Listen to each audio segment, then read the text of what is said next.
va regarder le business plan et le comparer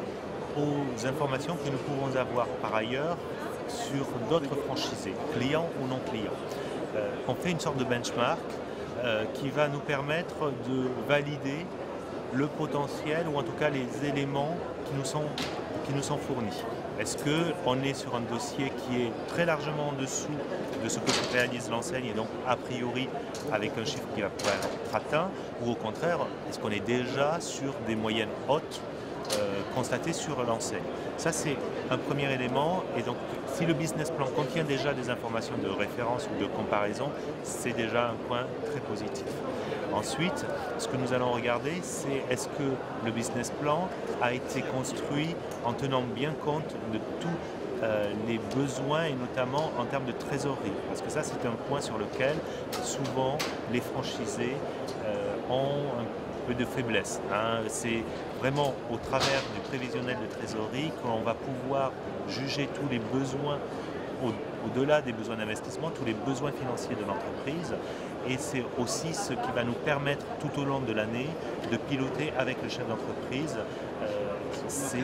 besoins, ses accords, ses lignes de crédit complémentaires, ses découvertes, et c'est vraiment le nerf de la guerre, donc il faut vraiment travailler sur ça. On a souvent des business plans qui sont très travaillés sur la phase de démarrage,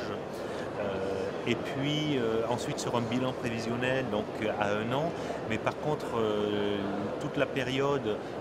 de montée en puissance, et on a souvent des déconvenues parce que cette montée en puissance peut être un petit peu plus longue que ce qui a été prévu, et donc on a un manque d'anticipation.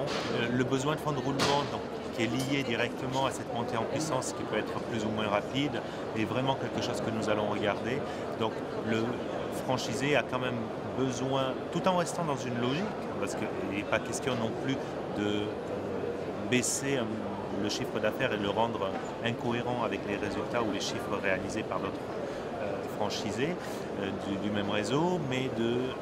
bien anticiper et effectivement de prendre la précaution de le diminuer un petit peu. Autre élément aussi qu'on peut retrouver, c'est souvent des progressions extrêmement importantes entre la première, la deuxième, la troisième année. On est aujourd'hui dans un contexte économique un petit peu plus tendu, et cette montée en puissance, ce développement du chiffre d'affaires doit être quand même cohérent avec le contexte économique que nous connaissons. Quand on accompagne une entreprise, on sait qu'on va avoir du besoin de fonds de roulement à financer. Simplement, on essaye de le financer à une hauteur qui reste cohérente avec les autres engagements.